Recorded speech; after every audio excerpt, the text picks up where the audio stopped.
Hello and welcome to episode 29 of the AnyGames.ie podcast with me, Dave. And me, Gav. Gav, before we get going, big weekend ahead for you and Finglas United. Yeah, it is DDSL Cup week. So this weekend there will be all the cup finals from the DDSL played out. And as far as I know, there's two time slots on a Saturday and a Sunday. It's like a 10:15, 10:30 kickoff. And same again on the Sunday. I think at any given time there's going to be about 7,500 in the venue. It's a lot of people, isn't it? 16 games going on at any one time. So, but one of those games is your game. It is our game. I keep being reminded that it's not my game, that it's the kids' game. That I have to keep myself in check. You know, it's not about me. It's about the kids. You have to take credit where you can. Yeah, do you know what I mean? It's a team effort, Dave. It is a team effort. I'm not trying to be modest. I'm being genuine there. Yeah, no, it's no, it's good, but there's a lot that goes into it.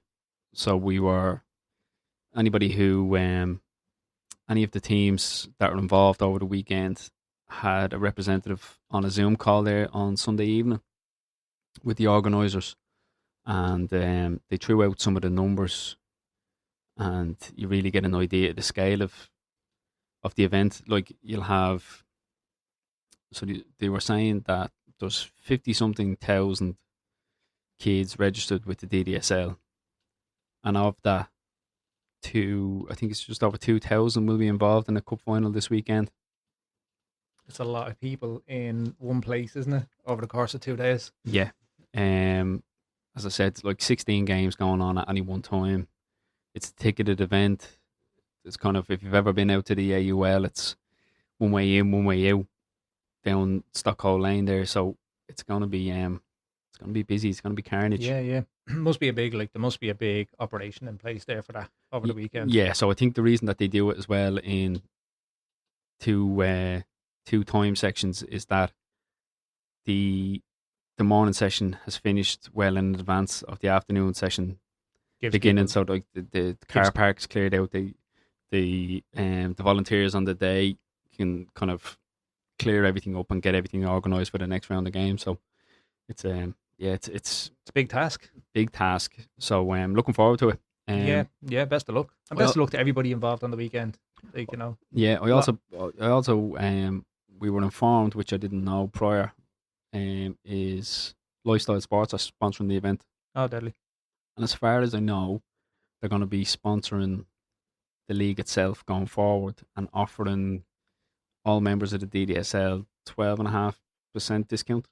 Oh, that's good. Initially starting off, so it'd be great for the kids going out and getting their new boots for the new season and their bits and bobs, you know. Yeah. So whenever that kicks in. Yeah. So I think they're going to be having inflatable blimps and all sorts and stands and all on the day and games and prizes and everything. So be a proper bit of excitement going into that now for everybody involved. Yeah.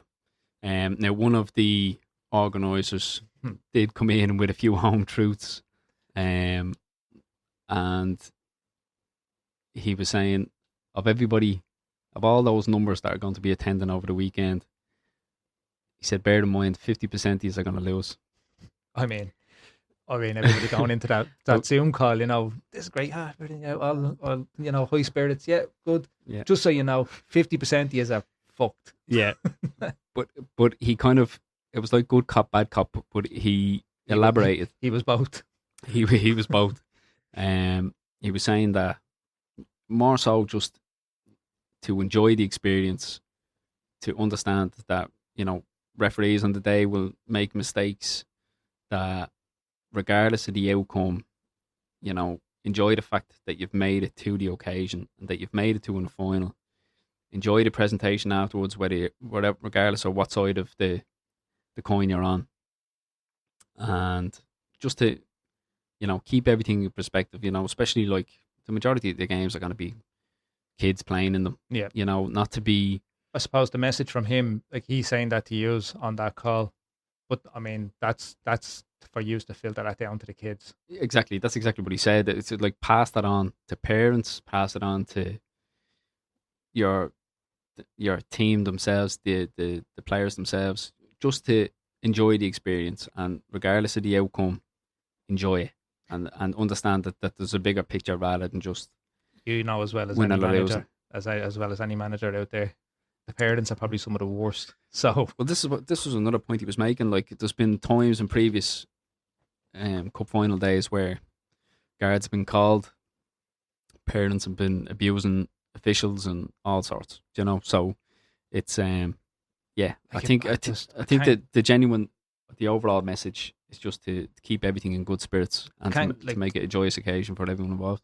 We'll touch on it because it's actually one of our topics today is refereeing. To a degree, we have a listener question to touch on later on that, and we'll get to it.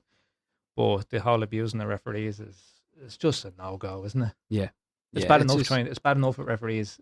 We'll get to it because we have referees on our topics today. Yeah, so we'll come back to it. But for now, to everybody involved, regardless of what 50% you end up on, enjoy the weekend and best of luck to everybody involved. I second that. Yeah. I suppose to move on then, Gav, I will move on to a bit of site activity that we have going on anygames.ie this week. Yep. Right, so the first one we have there is someone in the Clondalkin area on the website, Mohammed. He's looking for a game to get involved with or any WhatsApp groups with games. So if anybody in the Clondalkin area can help him out, head over there to anygames.ie and hook him up with a game of ball. Then we have someone in the League Slip, Lucan, Dublin 2 or Blanche area. So kind of got a wide... Sounds like he would go anywhere for the game. Sounds like he's just going to go anywhere for the game. I kind of get it though. They're kind of in a little stretch along the M50, you know what I mean? But anywhere along the N7, all the way into Dublin 2. yeah. He's Cornerstone. He's over there on the Find a Game section as well. And he's looking to get himself involved. If he's listening to this, someone on the website has answered you there, and they say they have a game in the Tala Leisure Centre from 7 to 8 on a Thursday if you're interested. Well, I'm not surprised because he threw his net far and wide there. Far and wide, he surely did. He was going to catch something. He did. That's pretty much it, I think, for the actual site activity. But we do have a couple of listener questions that came into us as well. They tie in with a couple of in the news topics this week, so we'll conjoin those. Yeah, I think we'll get to them in the news. But that wraps up site activity for the week, Gav. I actually just want to mention as well, usually I would have put them out across social media as soon as they come up on the site, but it's just been a bit of a mad week or so I haven't actually gotten to it. But they will go out across social media as well. So we should mention that Dave's been so busy that he hasn't shown up for work at Southport. That is true. For the last 2 weeks. It is true. If I'm going to get sacked for any reason, it's not attending work. It's just not showing up. Yeah. Shocking behaviour. So there has been no update on the Southport football manager career for anybody who cares. Nobody. Right, so Gav, we'll get to in the news in a couple of minutes. But before we do you want to run us through the Leinster Senior League? Yeah, so before I start, I should say that there is a game currently underway. Tuesday as we record. Inchicore and Leicester are currently playing. It's 78 minutes in that game, and it is currently 1-1. So we'll keep posting on that one. We did not record last week, but I'm just going to go through the last week of fixtures. Yeah, we won't go back to 2 weeks. So last week, Ballymun beat Usher Celtic 4-1. Colesta Donecarney lost 1-0 to Lucan United. That's a big one. That's a big one. St. Moctus were beaten 1-0 at home to Malahide United. UCD beat Kilbarrack 2-0. Oh. So it's a couple of interesting results there. That's a big one. Yeah. St. Francis beat Inchicore 3-0. Finglas United beat Tulka Rovers 3-1. And then Malahide played again and they beat Lucan 2-1.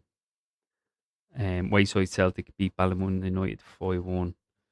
And finally then Usher Celtic and Moctus played out a 1-1 draw. Just to kind of update the table on where we're at now with those couple of results. Obviously a shock defeat that time for Kilbarrack. Yeah. They are now 7 points behind Malahide, but they do have 2 games in hand. Right, okay. Still in Malahide's hands then. it's in Malahide hands. And again, we've spoken about it a couple of times. How things can change. We looked at Finglas United last week. They were ninth. Now with that win, they are back-to-back wins, I should say. They are up to fifth. I mean, It's very similar to the Premier League. Yeah. I mean, you could be currently like only after getting yourself out of what seemingly looked like a potential relegation battle, and still get a European place. It's that close. Yeah, it's mad. For Finglas United there, just to mention a couple of things actually. So a high finish in the table for them, and they now have a semi-final coming up as well. They do. They're at home to Bray in the semi-final on Monday evening. That's up in Larney Park, so we might drop up to that game. Yeah, that'll be an interesting one. Obviously, they played each other in the group stages. We were there for that game. Tight game. Played out 0-0 draw. Yeah. So it'll be interesting to see if it's as close this time around and what eventually breaks the deadlock. Watch this space. And who comes out on top. If we can, we'll get out and cover that one. Yeah. So what I was going to say there, sorry, is if Finglas can manage to get to that final and finish it relatively high in the league, good season. 100%. Considering it's their first year, yeah, they only got promoted. We spoke about it last week, or the week before. They're giving a very good account of themselves. They're I wouldn't say, like, you look at the teams that are involved there, the likes of St. Francis and Lucan as well, and to be in amongst those at sort of this time of the season, at this stage of the season, it's it's good going for them. Something to be proud of, I think. Absolutely. So onwards and upwards, and we'll see how they get on.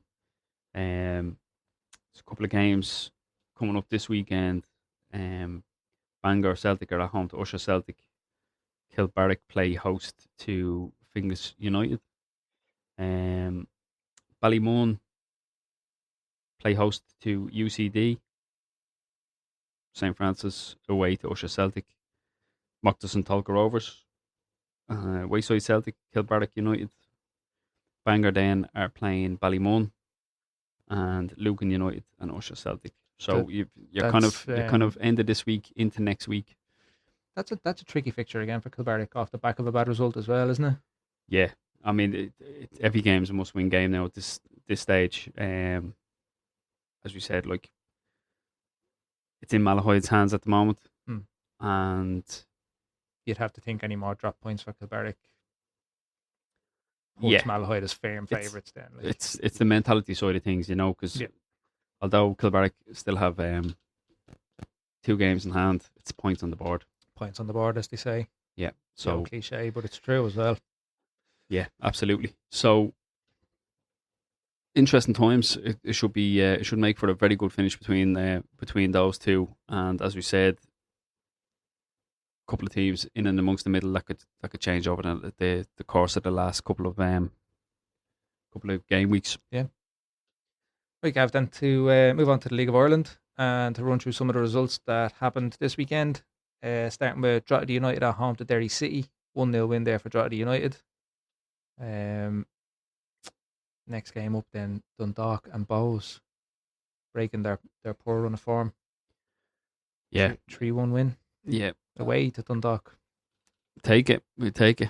Yeah. Points on the board, as we said. Much needed points for Bows. They needed to turn their fortunes around. Too many draws this season. Yeah. I mean, we spoke about it before. The good start is really keeping them in it at the moment. But in saying that, the draw with Shells was a good result. Yeah, it's not a bad result.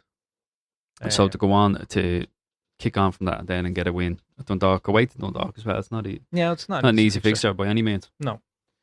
But moving on then, Rovers continuing their good form with a 3-1 win away to Galway. Then Shelbourne and Sligo played out in an all draw. And then Pats as well. Another team just consistent now as well. Consistently picking up points and picking them up well as well with a 4-1 win. At home to Waterford. Yeah, they'd be happy with that. I think the top two definitely breaking away at the moment, it seems. Yeah, definitely. What does that do for the league? I'll tell you now. Keeps the top two in the top two. But it does, it does. But Not much between Rovers and Pats. Rovers on 34, Pats on 41, Bows on 25. I mean, there's a gap starting to open there now. But look, you never know. still early days. It's the early days. Plenty of summer football to be played. It's kind of tight then from Bows downwards. Like you have Dundalk 22, Derry 19, Drogheda 19. So yeah. Well, Waterford, poor Waterford are 6 points. It's going to look like a rough season for them. Yeah, but look, still finding their feet in the league. Yeah, that's it. It's tough, you know. But looking ahead then to this Friday, Gav, we have Bows at home to Drogheda United. St. Pat's at home to Shelbourne, Waterford at home to Derry, Dundalk at home to Shamrock Rovers, and then there is nothing on Monday night. So that's it. That wraps up the League of Ireland. Yeah, happy days. So, Gav, moving on to in the news and sticking with Irish football for the moment. Something I saw during the week, and it was to do with Mayo FC, and they kind of put out a statement in which they said children and parents have been misfed incorrect and misleading information. That was all I saw, so I wanted to dig a little bit deeper into it, and a bit of a story behind this one. So I'll just go through a bit of what I saw in it. So Mayo FC, basically they are running coaching programs for young players in Mayo, and they kind of put it out as an open kind of call to players from across the county playing for other clubs or whatever. But they have been accused by the Mayo Youth League of poaching players, because their academy director emailed to clubs inviting players to the coaching programs. So basically, the Mayo Youth League said that players could be liable for suspension. Players that are registered with clubs would not get permission to attend, and like I said, the suspensions. They also questioned the insurance coverage. So apparently these communications went to Mayo FC. So Mayo FC responded, and they've basically said that they've called these emails disinformation and totally incorrect. That no child would be suspended for training with them, and that every child would be insured. Also, that players voluntarily apply to attend the pre-academy sessions and return to their clubs afterwards. Signing for Mayo FC later is a separate issue altogether. They also mentioned that the Youth League was singling out Mayo FC, but not mentioning other League of Ireland clubs. So, what's your take? What do you think on that? It's interesting because I think there's a lot of information that's missing in this whole thing. It seems like there's a case of two sides to this story, and somewhere in the middle is the truth. Yeah. So we know that in and around under 13 level, most clubs are decimated. Most of the top schoolboy clubs are decimated because their best players go off to League of Ireland academies. Yeah. That's been the way for a very long time. And it gives those players the opportunity to play for League of Ireland clubs at a high level. And if they go through that process for a number of years and they get to under 17s, under 18s, and there's no avenue for them to progress, they can often come back to the original schoolboy. Yeah. That seems to be the process for a lot. Otherwise, they'll stick around and continue on that journey with that respective club or whatever the process might be. I mean, that's not a new thing in football. This is what I mean. So this isn't a new thing. From what you were saying there, Mayo FC have sent out an open invitation to a number of clubs within the Mayo Youth League, not targeting players specifically. No. Which rules out poaching, in my opinion. It's an open invitation to come up and take part in open training sessions. Yeah, which every club does. Every club does. If Mayo FC have grand ambitions and want to improve football in the wider population of Mayo. Well, listen, they're sorry, I'm cutting across you. Yeah, but if their goal is to have the best of Mayo represent Mayo FC, I think they're well within in their rights to send open invitations out for Yeah. people to come and take part in this academy. I agree with that. And as they said, whatever offers are made or approaches are made or emails are replied to in terms of players willing to make that move or stay with a local club, that's on them. Absolutely. There's nothing. It doesn't look like there's anything facetious in what they're doing, as far as I can. I don't think so. What I will say is that I can understand the concerns of the league and other clubs. Not that I think Mayo FC are actually doing anything wrong here. I don't. And it's worth noting that they've got the backing of the FAI on this. Basically, the FAI have said they've done nothing wrong. Yeah, which they haven't. That's the process. Like we talk about this so often. In like when we talk about amalgamating clubs or doing what's best for the players in your parish, in your area, in your county, whatever it might be, to get the best of the best together and represent. And let's be honest, Mayo FC are now going into this national league.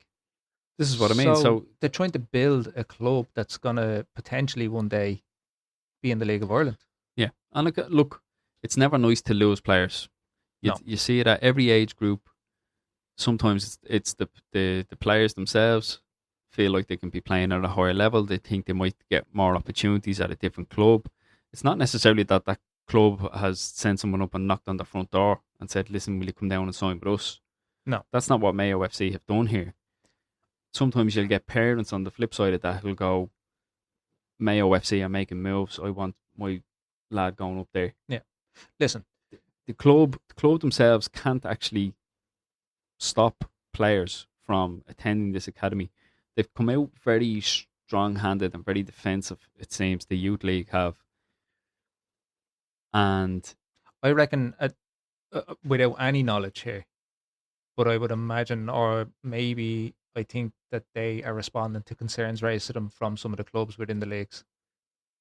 And they've kind of nearly been forced into raising an issue. Surely it's just coming down to a lack of communication or lines of communication not being opened or responded to correctly, because as I said at the very start of this, there's two sides to every story and somewhere in the middle there's the truth. Yeah. Mayo FC are saying we've sent an open invitation to all these clubs. There was nothing underhanded going on. It's there in black and white. Yeah. We're holding this academy. If you'd like to send some of your players, or you think some of your players might be interested, send them our way. Yeah. Nothing wrong with that.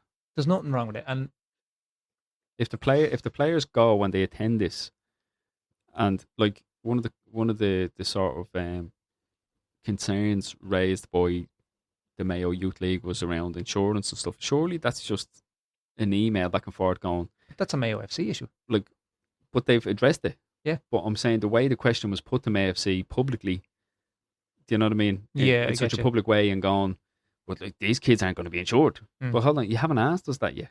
Yeah. Do you know what I mean? You're making a big song and dance, but you're not actually. We're holding open training sessions here. Yeah. It's not like we're asking them to play games. No. Or go out and play, even player friendly. It's literally an open training session which happens across the whole country over the next few months. Like, I just don't understand if clubs raise the concern with the league have the discussion with Mayo. Yeah. Mayo address concerns. The concerns are reiterated and filtered back to the clubs, and everybody moves forward. I don't understand why there's this big hullabaloo and why there's Mayo, no insurance and there's no this and you're poaching players and can we all sit around the table here and just be grown ups about it? Yeah. And say, look, at the end of the day, we feel this is in the best interest for football in Mayo. We have this project, we have this vision. We want to have the best players in Mayo playing for Mayo FC, and for Mayo FC to have give a good account of themselves when it comes to this new tour tier. That's how we want to progress, and we'd like to be in the League of Ireland. And we think if we do that, and we progress, and we get to the League of Ireland, and we're represented in the top league in this country, we'll have more revenue to develop better academies, which is just better for Mayo in general. Better for Mayo in general. So why can't they sit down and have that conversation instead of this? It's in anybody kids throwing toys out of pram. Anybody involved with football in Mayo and across that region, because I would imagine more than just people from Mayo will feed into Mayo FC. Yeah. Like you're talking the widespread over there, the west of the country. Now you've got over there as well. But as you say, it's in everybody's interest. It's the best possible thing for Mayo FC to become a big player in the game over there. And if there's a pathway for smaller clubs, for players to go up and progress. If you made the point about how you can see the club's side of it and the concerns about losing the best players.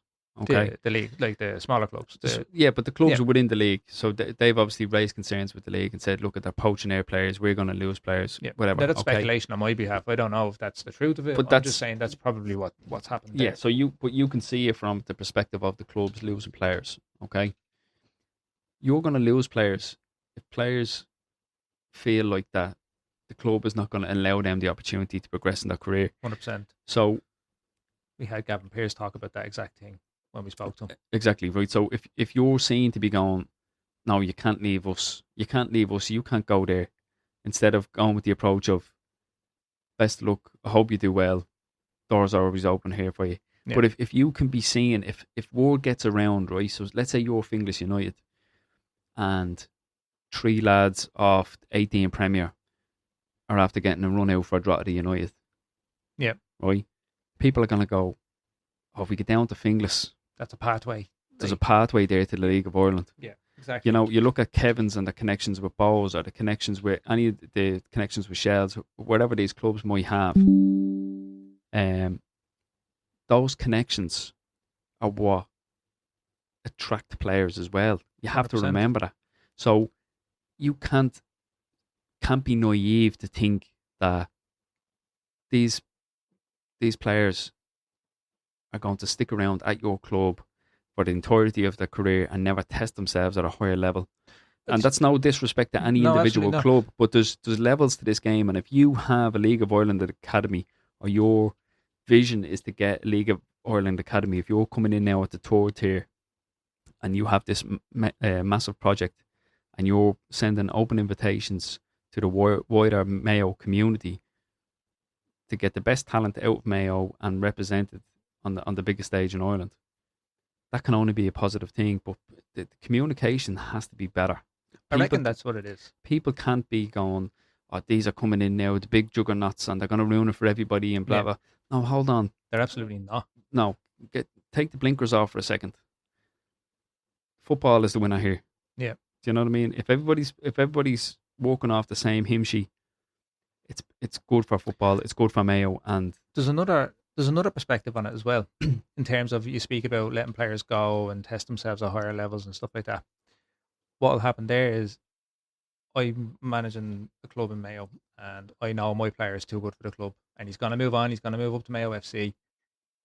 Might not work out for him there, but if you try and stop that from happening, you'll get no loyalty back.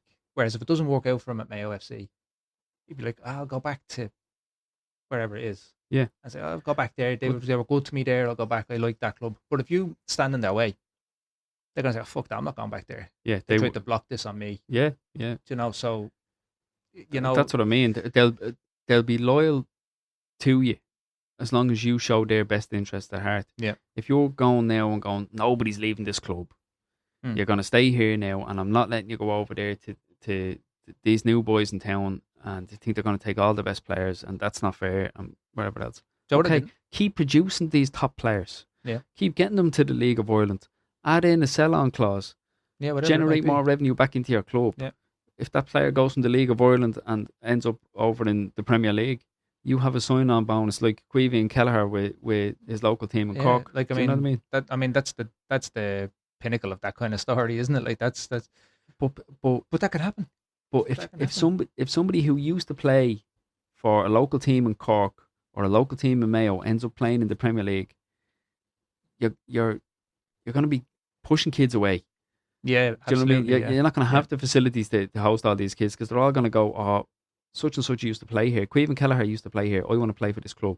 Yeah. Do you know what exactly, I mean? Like is it Rockmount? Roy Keane used to play for. I think it's Rockmount, is it? Oh, I don't know. No, couldn't tell you. But these clubs that go on to produce these top players, They all started somewhere. So remember that. Don't stand in the way of that. Allow them No. to go The other thing that happens there, Gav, and is always leave the door open for them. the other thing that happens there is kids from local areas, they see a Queevy and Kelleher's like, that's the lad who used to play for. I'm going to play football. Yeah. That's it. I'm going to start playing football. I want to be a goalkeeper. I want to be this. Yeah. It actually gets more people in as well. You know, it gets more kids involved. I don't know. One thing I didn't like, sorry, I meant to say it. I didn't like the league trying to strong arm them by saying players will be suspended and, you know, they're not covered with insurance, basically threatening. You know, I didn't like that. That's not a good It's move. very, to me, that's very narrow minded of the league. Instead of putting these barricades up, why are you not creating pathways? Why are you not walking alongside each other and saying this is in the best interests of players? It's like what we talked about the new FAI strategy, and for everybody to be working within the same parameters Yeah. across the entire island of Ireland, that everybody's singing off the same hymn sheet, that there's a progressive pathway. Like even at local level, as you said, you mentioned Gav Pearce earlier down at Home Farm. He's talking about the educational structure, the links with DCU, Mm. you know, scholarships. You're creating a pathway, you're creating a future, you're creating opportunities for these kids that are much bigger than football. Yeah. But where football is the main focus here, you you have to take that. You have to open up pathways, open up lines of communication, and stop that short sightedness of how is this going to affect us, and straight away coming in with a negative attitude and not looking at the bigger picture. How can we all sit down and make this work for everybody? Yeah. Absolutely. Like the other side thing there as well, it can work both ways. So Mayo FC might have some players that they need to offload in time. Yeah, Just not going to cut it at Mayo FC. Do you know what I mean? So they feed them back down to the league. yeah. Pick up a phone and ring, I don't know, in Castlebar or someone. Do you know what I mean? And say, look, we have a couple of lads here trying to send them your way. They're not really going to cut it here. You know, it can work both ways in time. Open up the lines of communication. The idea is to get everybody down playing football, everybody enjoying it, particularly at a younger age. Kids develop at different times, different stages. Yeah. You might have somebody who is physically less developed than one of his teammates. The teammate gets the look in. 2 years down the line, he's caught up. It's football because he's kept playing, because the facilities were there and the pathways were opened up for him. Now he's overtaken that person, and I just think football in Ireland it has suffered so much because of the governing body over the years, as we've spoken about so much time. It needs for people within football to be working together and not against each other. Yeah, And absolutely. it's as simple as sitting down, working out the kinks, and working out what's in the best interest of the footballers and the football clubs at the end of the day to move forward so that everybody wins and stop this petty schoolyard bullshit. Yeah, you're 100% right. Yeah. Anyway, I think that's that. Yeah, take a breather. Stick with Irish football, Gav, then. And news this week that the new club Meath FC have formally submitted their application to join the League of Ireland. Yeah, it's huge, Dave. The support within Meath for what Meath FC are trying to do seems to be massive. Yeah, it definitely does. There seems to be sort of a joint thinking there that they want to be represented at the very highest level within as a county. You Yeah. know, that they want to be represented at the highest stage in Ireland. Certainly big enough for it. And Yeah. it's a massive sporting county in any way. And this kind of ties in with what we're talking about. Mayo are trying to do something similar. But the difference is obviously from the outside looking in, it looks like, from the outside looking in, I should say, it looks like there's a collaborative thinking there. Everybody's on the same page. Yeah. Everybody wants this to happen. Where there's obviously some pushback in Mayo, and some stuff has to be ironed out. Now, look, I know we've just gone in heavy on the Mayo situation, but I think we need to see more of what Meath are trying to do here. It obviously there's not a huge amount within it that's tangible at the moment, but this is Yeah. obviously a big step into making that happen. Oh, absolutely. Yeah. It's a huge step. I mean, they're obviously making all the right moves. Yeah, the plan, the vision, everything is there. Yeah. It seems to have really good people behind it with a clear vision on what it is that they're looking to do, where they want to take it, what the kind of end goal is, so to speak, and what needs to be done incrementally to get that. And this is part of those steps, and it's a huge one. So I think it's great. I think it's great for Meath. I think it's great for Irish football, We and maybe this is a kind of a lesson, so to speak, into what Mayo and the people of Mayo, the football and people of Mayo, need to be doing. need to be doing as well. Um, if this goes well for Meath FC and everything happens, obviously nothing's plain sailing when it comes to this. There's obviously going to be kickbacks. There's not kickbacks. It's going to be like things to set you back, and then they push forward and work through it. But if this goes well and everything goes the way they hope, they could need to be a template for other clubs that want to do something similar. Yeah, absolutely, Dave. Look, if something's worth doing, it's worth doing properly. It's worth doing right. And by all accounts, it looks like they're really making good strides and doing everything the right way, hitting these sort of, landmark moments. And I think the future's bright. The future's purple. Look, yeah, I agree with you. I get what you're saying Did there you as see what I well. did there? Yeah, yeah. I was waiting for the penny to drop. Yeah, it dropped just very slowly. Yeah. It's like it was in a gravity vacuum. I keep referring back to it because I just It is hard chest United yeah, vibes. I know. Loving it. I do want one of those jerseys. If they market it and sell it, I will buy one. Yeah, there you go. Uh, Do what the what Bowls do. They just get great sponsors, on Oh the yeah, middle of the jersey, yeah, your kneecaps and your Guinness and your yeah. Oasis and Phil limits Aslan. and all that. Yeah, Yeah, yeah. or the Wolf Towns with Pats. I tell you, there's something in that. It makes those jerseys marketable to people who don't even support football. Well, I was saying a couple of weeks back about the turnover Bowls had just on jersey sales. Yeah, So like they're posting them out worldwide. Like it's a huge market yeah, because yeah, whoever they have in that jersey, like football is global. yeah, And if you can come up with a cracking jersey, like Oasis global band, yeah, do you know what I mean? All the noise Kneecap are making. yeah. 100%. Who doesn't love Guinness? Do you know what I mean? Exactly. Yeah, It's yeah. these things sell themselves. Now a lot of them are cracking jerseys as well. But there's definitely something Easy in on it. Like, easy on the eye, but the marketing team behind it, oh, it's genius. it's brilliant, and Yeah, it's millions worth of revenue yeah, for that club. It's huge. yeah. You talk there about the future being bright and stuff like that. I don't know whether you were just referencing Mead, but I think in general, I think if you look, the future's kind of looking a little bit brighter in terms of football in Ireland. We were asked a question, Muldoon, I think it was, about whether the third tier is a bit of a red herring.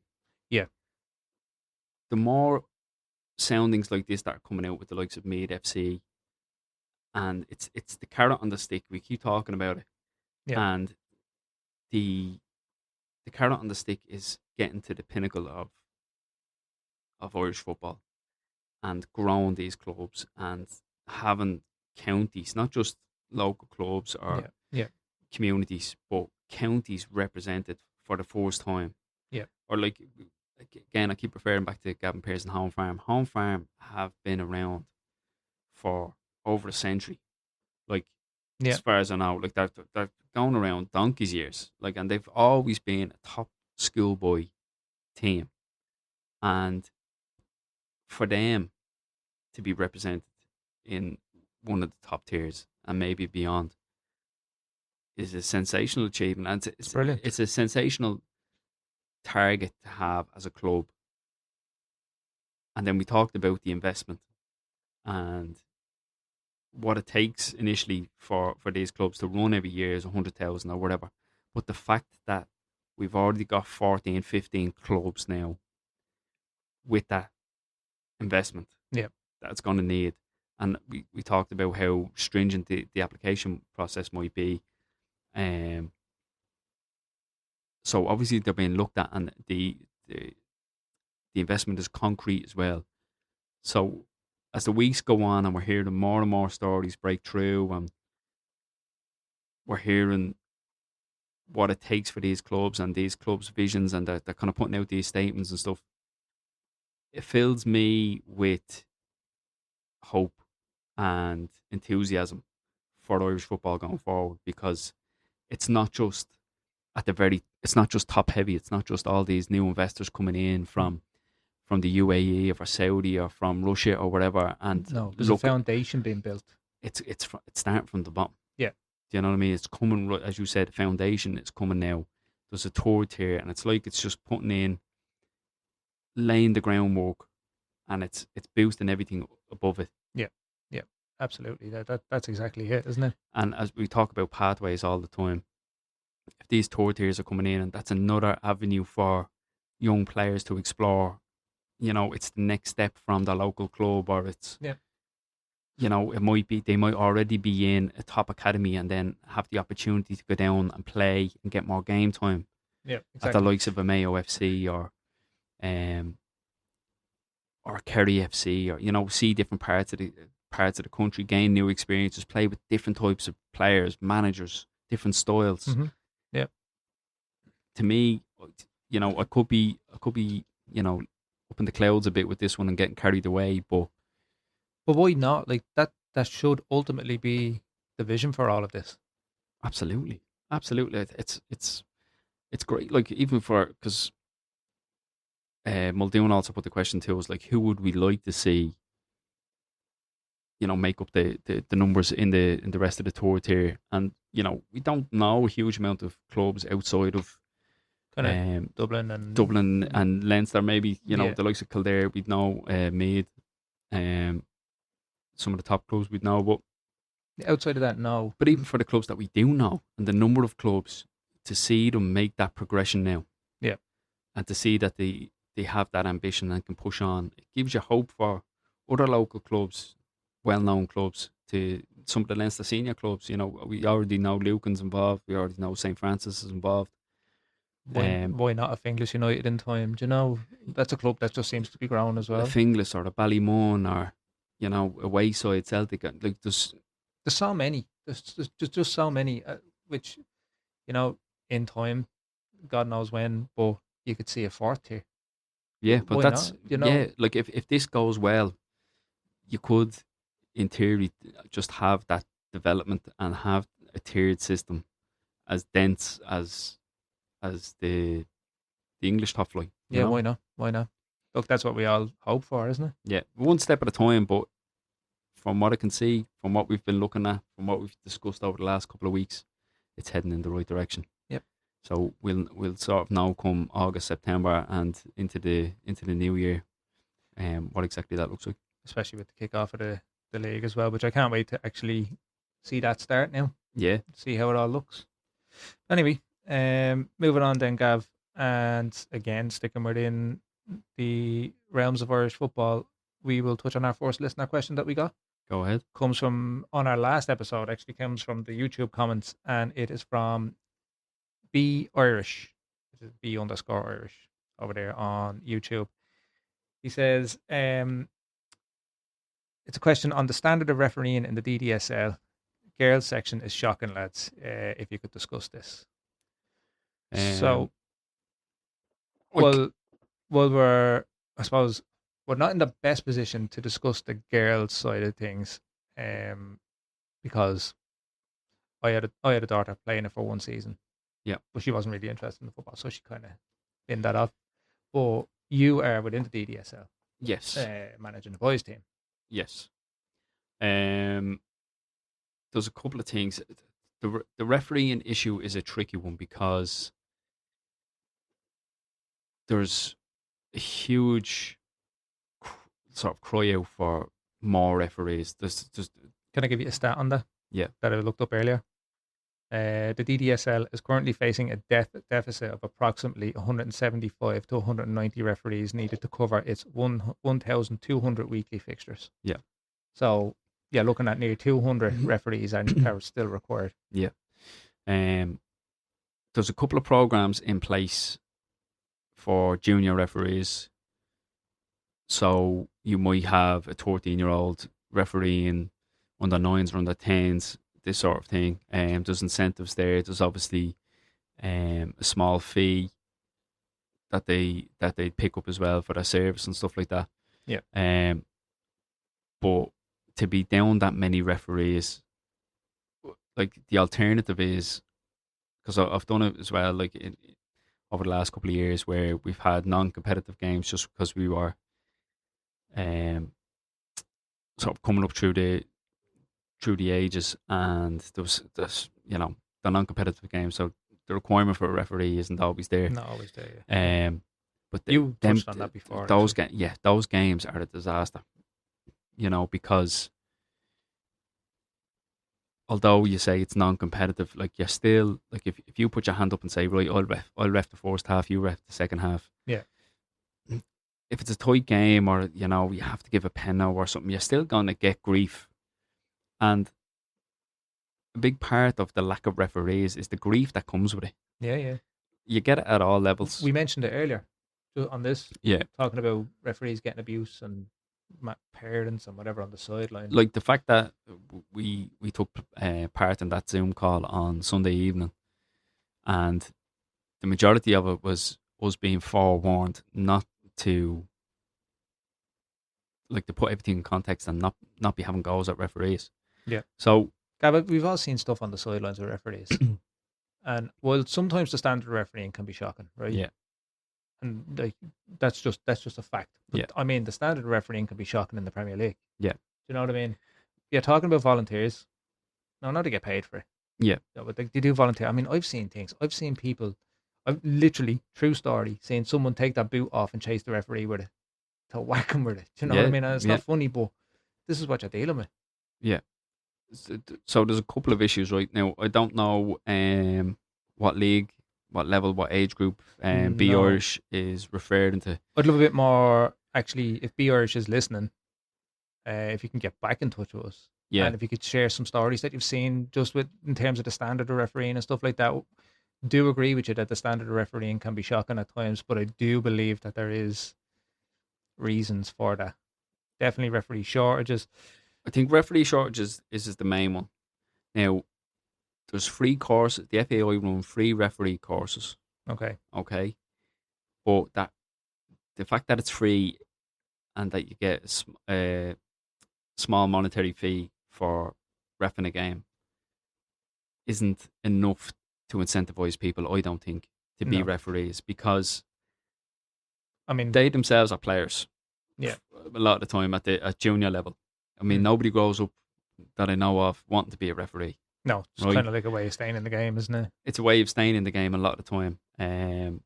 Lads that didn't maybe cut it went down the referee avenue. There's very few people that wake up and go, I'm going to go out, all my mates are outside playing football, I'm going to referee that game. Yeah. It doesn't happen, right? So the discussion has to be, how do you get these people involved? How do you get people involved with refereeing? They're trying their hardest. There's always going to be a shortage, and the sheer volume, like I spoke about it earlier, there's 50,000 odd kids registered with the DDSL, and when you consider the large number of games that happen just in Dublin alone, all across Dublin, even at one single club in a weekend, you're struggling to get referee. Referee might have to stay on and do 2 or 3 games in a row for the same club at different age levels because they can't get another referee to come along. You know what I mean? Like, we had a case there the other week. We had a late enough kickoff, but it was actually delayed even further because the referee was at another game and went into extra time penalties. So he was like nearly half an hour late. Yeah, I've seen that. I've talked about my young one played for a season. I've a couple of times, like, you'd be waiting for a ref to show up. Yeah. And they'll be like, they'll get there. They're coming, they're in a sweat. They're in a sweat. It's like, sorry lads, just come from another one. Refereeing is a thankless job. Yeah. It's a thankless job. So we have to come up with incentives to get referees involved in the game. When you increase the level, or the numbers, I should say, of referees, what you need to have then is um, somebody out there who's almost like assessing the referees, I know what you mean. Or nearly doing spot checks, so you can go, he's doing really well, or he needs to work on this, nearly like quality checking. yeah, you So you could you could then and look for feedback off coaches and clubs yeah. and get ratings per games and stuff. And then what you can do is you can, for the ones with the highest ratings or the highest feedback from an independent adjudicator or whatever it might be, can then progress the better performing referees from all levels, from junior level all the way Yeah, up. yeah. They can sit exams, like they can do advanced courses or whatever it might be. Incentivize good performance as a Yeah, referee, so basically. I think that kind of ties into another story that was there this week about the new FAI appointment. Am I right? Yes, there is a new FAI appointment this week. The head of refereeing is actually a woman, Yeah. Paula Brady. But Paula Brady has a massive CV in refereeing. She does, yeah, yeah. Like she's refereed at the highest level. I'll give you some background and experience if you want.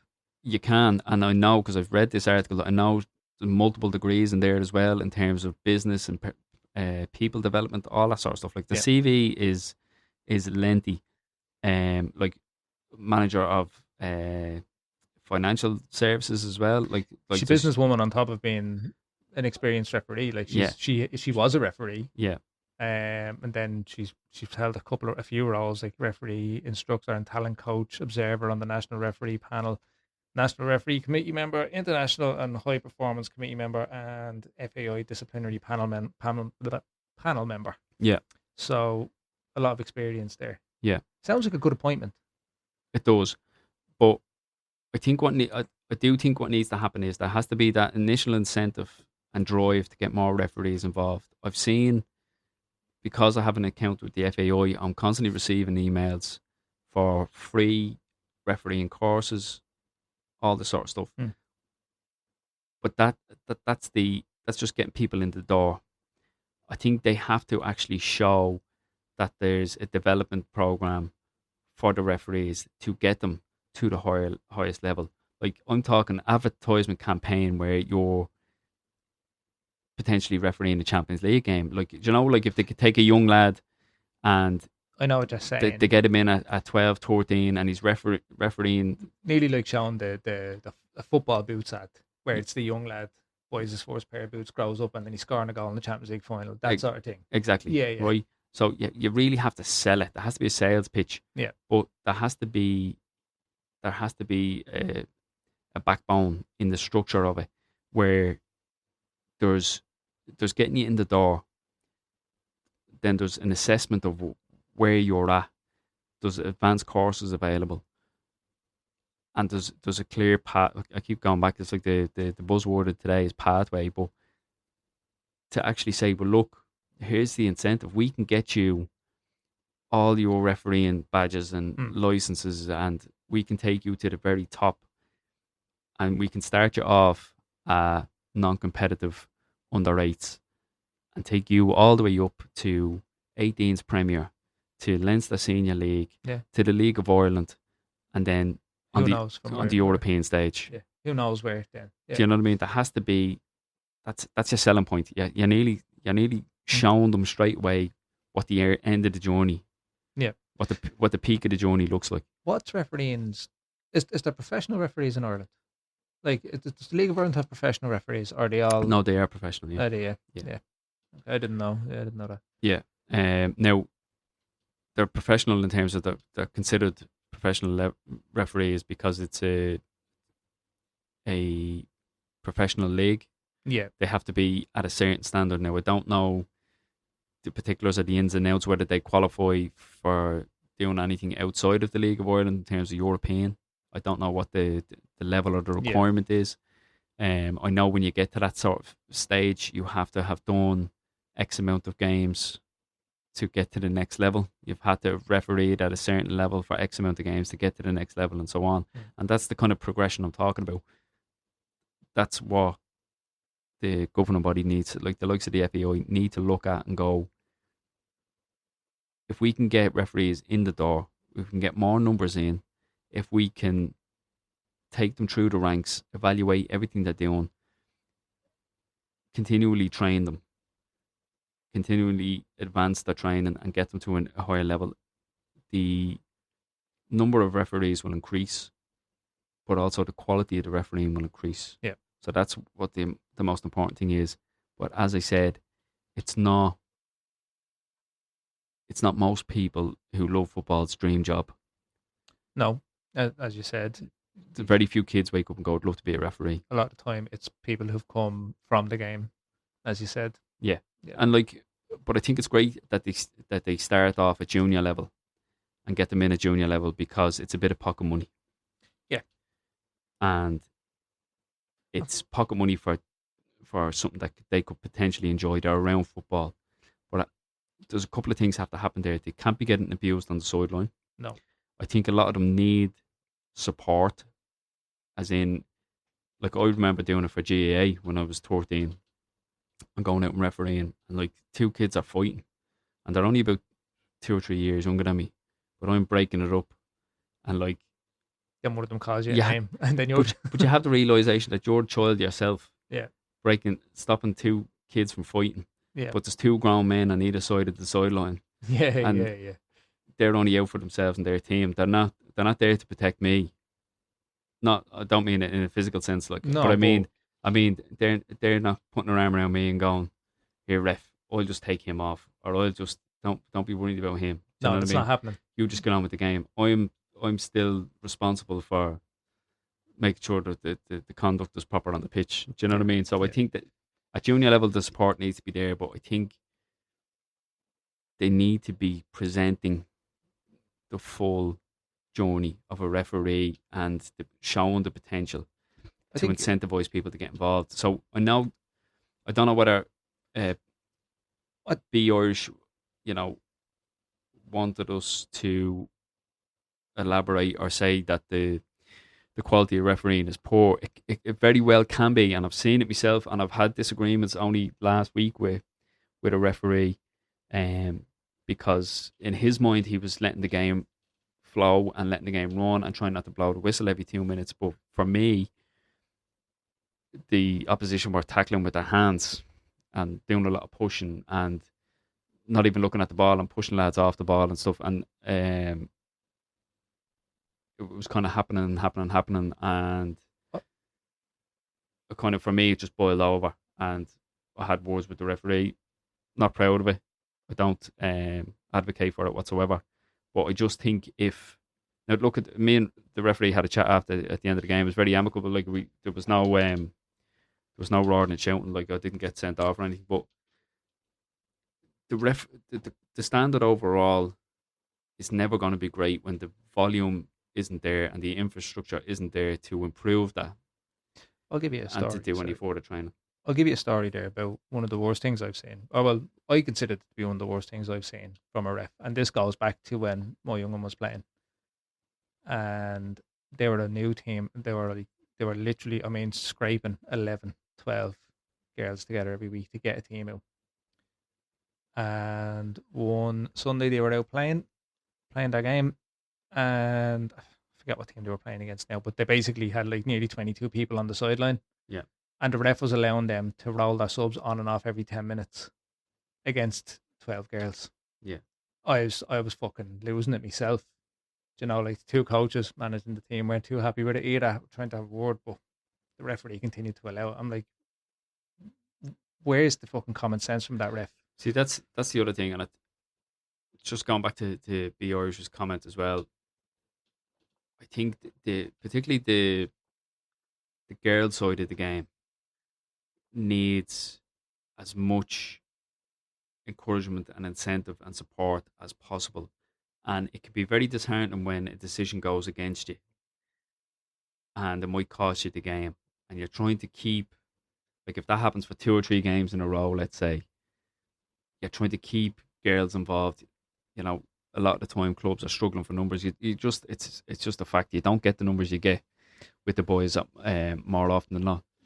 So to keep them in the game, it's important. But from a referee's perspective, okay, you have to manage that game, and every decision you make, it's similar to the conversation about the cup final weekend. 50% of people are going to lose that weekend. 50%, all of his decisions that the referee makes is going to annoy 50% of the people there. Yeah. Do you know what I mean? It's going to be, the decision's going to be given to one side of that pitch, and the other side is not going to be happy with it. And that's just the nature of refereeing.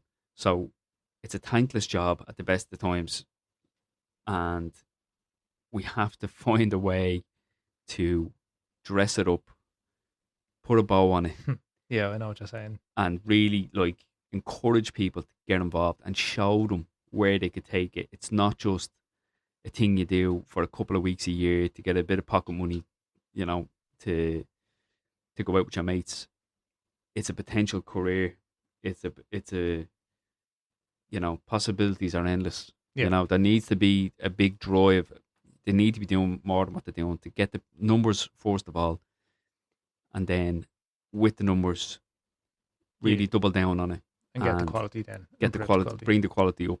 Yeah, because as you say, the numbers are required because you're never going to get the quality without the numbers, because you're going to have people reffing 2 and 3 games of a Sunday. Yeah, and like that, they're arriving in a sweat because the game previous is run over, and it's and like when you get like football, like the uptake in football is huge, right? So you get everything from academy level to grown men, like over 35s, yeah, to walking football, right? Whatever it might be. There's hundreds of thousands of people in this country playing football. And to accommodate all of that with referees is difficult enough as it is. But when you have somebody like a referee who's been around for years, going out to an over 35s game, and it's a local derby, and you have these grown men, and they're giving it large, and they're breaking out in fights, can't behave themselves, and then they're waiting for the ref in the car park. Yeah, because that's a story that I've heard. And they're jumping on the ref at the end of a game. I mean, it's just fucking. Where's the incentive to get involved then? Do you know what I mean? The abuse you get, it's actually worse when you come up against grown ups. You know, because it's more often than not, it's the grown ups on the sidelines, and it's the grown up footballers, like these grown ass men going out, and you swear they were playing Champions League final. Then they end up boxing the head off each other, or they end up starting on a ref, like starting on a ref. Ridiculous. Carry on. And as you said, like it's hard enough to keep refs in the game or get refs. Yeah. So we need to get them in the door. We need to do our best to train them, progress them, ensure that the quality is there, improve the quality, and then protect them. Yeah. Can't say any more. So that's where I stand on refs. We really went in on that one.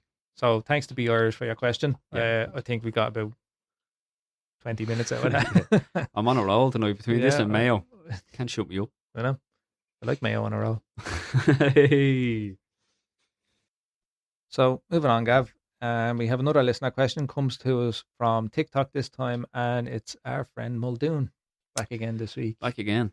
Regular. And regular. Good to hear from you again, Muldoon. Thanks for the question. So he asks, a lot of clubs will be looking for new managers in the Premier League. Who do you guys think Chelsea should bring in to try stable the ship, as well as for Bournemouth and Palace, as both are looking like they'll be in Europe next season? Interesting, he asks us about Chelsea in the week that's in it. Yeah, because the rumour mill is well and truly in motion, and the latest is Xabi Alonso. Yeah. Who... I spoke about this on the last episode of the podcast. Who takes that Chelsea job, though? Do you know what I mean? Because, like, if you're looking at it, okay, the incentive is it's a big club, and on paper you might say you've got a big squad, but I look at them now and where they're potentially going to finish this season. Not having European football, yeah, is going to be huge. If they, like, if you're a Chelsea manager, like, you're probably looking at and wanting to take that job if there's European football involved. Even if it was the Europa League, you'd probably go, Oh, you but we could win that. You know, if you're if you're coming in as the new Chelsea manager and you're in the Conference League, yeah, just say that's like that's nearly a guaranteed trophy in your first season. yeah. Not But so much the Europa. Europa can be tricky. I think it's less about that with Chelsea, and I think it's more about the ownership, the structure, Yeah, the plan in place, where it's buy young, sell high. It's a very unstable model. Like there's no. You look at maybe Enzo Fernandez as the leader in that team. yeah. I don't think he's going to be there for much longer. They're probably going to lose some players this season. Yeah, you'd wonder like with the higher profile names, the likes of Cole Palmer, Enzo Fernandez, Neto, are they going to stick around if teams in Europe start knocking on the door? Like there's been links with Cole Palmer to United. Um, United are looking for midfielders. I don't know if he's what we're looking for though, but because he's a boyhood United fan, would that be an option? Um, but from a managerial appointment, yeah, like I could see why Chelsea's ambition would be the likes of an Xabi Alonso. But I would think Alonso's a good option. how much input are they going to get? Because that's what it comes down to these days with managerial appointments. Mm. What are they being promised? Because more often than not, they might be told You're the head coach. you're the head coach, That's or it. they'll be told the they have the full manager position and they can oversee transfers. And That is very, very rare in modern football. yeah, like it has to be big, but usually that's what they're sold. And in reality, it's just a head coach Well, position. look at Chelsea. You're going to be the head coach Yeah, most because definitely. But it's an interesting one if that's true and that's who Chelsea are actually looking for. That's a massive U-turn from a Liam Senior or even a Maresca. yeah, absolutely, yeah.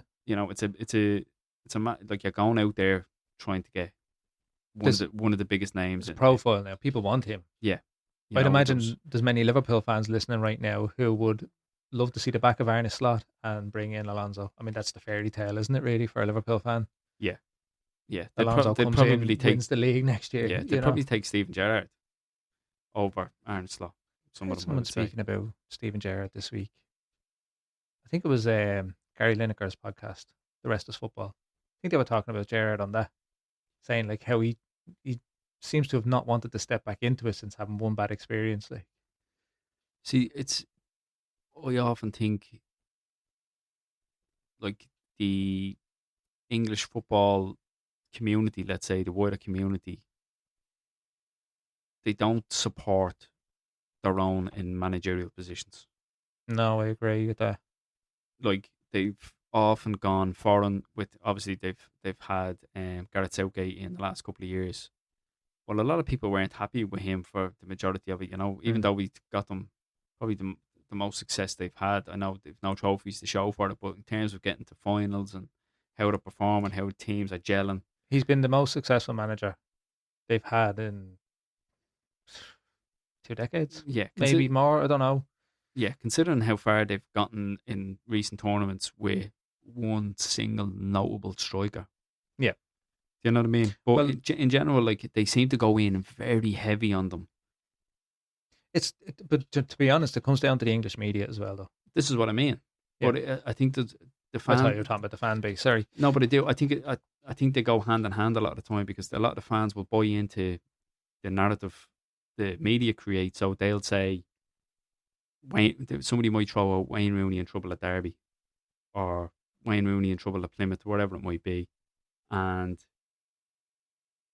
the next game they're chanting manager out. You know Yeah. what I mean? Yeah. Get him out. Happens quite a lot. Happens a lot. Like you could go through a long list of what you would argue were very successful footballers. Now I know that doesn't guarantee you success as a manager, but they're never given. Now look, that's modern football as well. They're never really given time, but I think they're overly critical and a lot less supportive of their own homegrown managers than a foreign manager. This is true. Do you know what? I'm just thinking of Muldoon's question about Like, sorry to cut across you again. I just yeah, want to advance on that point. You even look at United before Carrick. When Carrick was appointed, he was already written off, Yeah, that's true. And look what he's done there now. and look what he's done. Yeah. Do you know what I mean? So it was always like we sat through so much shit with Ruben Amorim, and the fan base right till the end was split. Yeah. Because he came in and he talked a good game and he had done something at Sporting, and we were like, "Oh, it's the players." Yeah. No, maybe it's the players, but you don't get that with English managers. It's always no, the manager. he's not. He's a great footballer, but not a good manager. Do you think a lot of the time they come under a lot of scrutiny as well? Because take Frank Lampard as an example. Comes in at Chelsea. I think he was only interim at Chelsea, wasn't he? Yeah. But he didn't do it like it didn't go well. Do you know what I mean? So they jump into the big job straight away. So they come under that instant high pressure scrutiny. And so they're written off. But now you look at Frank Lampard. Anyway, what Coventry in the Yeah. Premier League now next season. Yeah. Going very well for Lampard these days. Yeah. You could see now he will build up. He'll probably spend another couple of years at Coventry if he keeps them up next year. And Yeah. if he has another couple of years, does he then become a viable option for Chelsea again in Probably 2 becomes 3 a viable years? option for the England job. That's a good point, actually. Yeah, Realistically, I could see that. yeah, I think that'd be a great appointment for Yeah. for the England team. yeah. If he keeps going the way he's going, and like it's well, even going back to Carrick. I mean, Carrick put in his time at Middlesbrough. Yeah. Had success with Middlesbrough. Did well there, and it's even with Wayne Rooney going to Plymouth that time, like it didn't work out there. I heard him talking about it on the overlap, where he was promised X, Y, and Z, didn't deliver. Told him he had one thing, gave him another, and I think one of the big things for him was they actually wanted him to play a certain way, and he wasn't winning games playing the way they wanted. And he asked them, could he change? He said to them, "We need to change here to get points on the board." And they were like, "No, it's fine. Just keep doing what you're doing. Yeah. It'll click eventually." And then 2 games later, then he's sacked. That's that's contradictory, isn't it? Do you know what I mean? Yeah. So, but things like that will scar people. Like, do you know what I mean? Yeah. And I mean- like you can't keep putting yourself through that. That sort of Just to it would deflate you. Fairly quickly. to go back to Muldoon's question then, and you kind of asked about 3 teams there, but mainly about Chelsea. I don't even know if there's that big of a market out there, like of managers No, at the moment. because the question was put, and I'll go back to the overlap again. The question was put: if you don't keep Carrick, who did they go for? And everyone around the table was like, "Well, if it's not Enrique, you keep Carrick because Yeah. Iriola's not going to do much different." No, Areola at Chelsea maybe, but here's the thing: we're talking about Chelsea. It's one of the hardest teams to actually discuss, I think, in terms of this particular situation, in terms of the manager situation, because it's a bit toxic. It's very toxic, shall we say, at the club there. Like, it's not an appealing job for a manager Do you at the think? moment. Do you think both Iriola and Glasner were a bit premature in announcing their leaving the clubs? Do you think they might look back and go, considering how strong both of them are potentially finishing Europe, you could see Well, I think Palace are going to win that conference, Conference League now. and then you could also see if Villa win the Europa League, But and finish 5th. yeah, there's a weird scenario. Does a sixth place in the Premier League gets Champions League, League, which yeah. could be Bournemouth. Yeah. Which is like mental to think of. Like, they still have it all to play for at the moment. And they're still playing. Like, I think they're the longest unbeaten run this season so far. Like, I think they're the January 14 games or something without a loss. it was.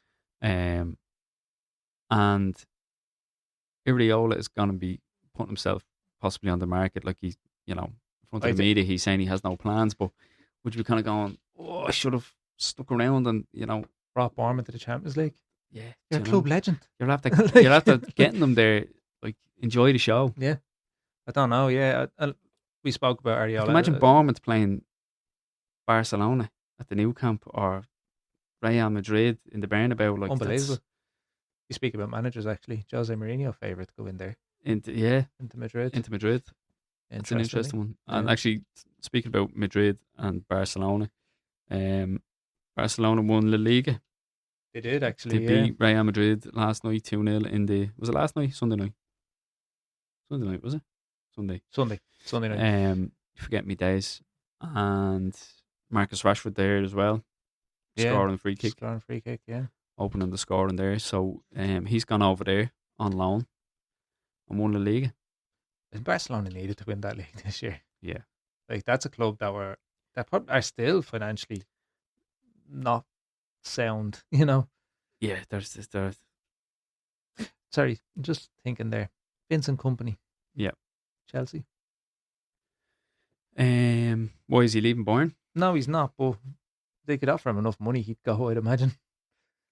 Yeah, he's just pure vibes on the sideline, isn't he, with all his outfits? Yeah. You talk about Um, managers actually who didn't have a great start in their managerial career.